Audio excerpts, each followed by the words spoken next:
Kota Padang, selain menjadi ibu kota Provinsi Sumatera Barat, juga dikenal sebagai pusat pendidikan tinggi. Menyimpan 3 PTN yang terkenal, yaitu UNAND, UMP, dan UIN Imam Bonjol, menjadikan kota ini sebagai tujuan utama bagi para mahasiswa yang ingin melanjutkan pendidikan tinggi.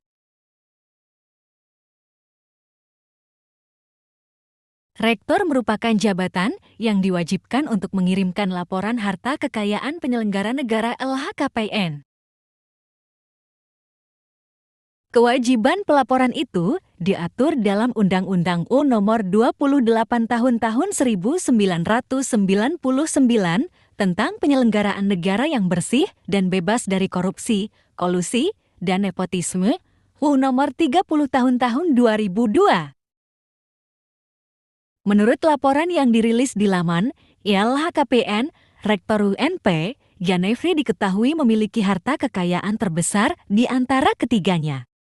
Harta kekayaan Ganefri diperkirakan mencapai total sebesar Rp7.577.012.127.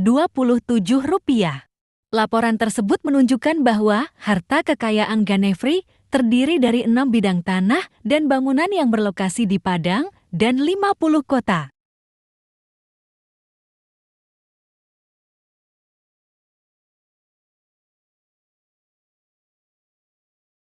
Urutan kedua ditempati Rektor UIN Imam Bonjol Padang, Martin Kustati.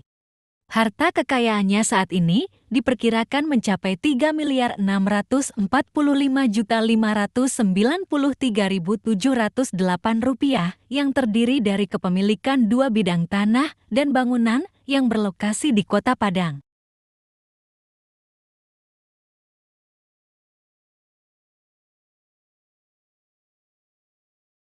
Rektor UNAN, Yuliandri berada di posisi terakhir dengan harta kekayaan mencapai Rp1.707.726.719.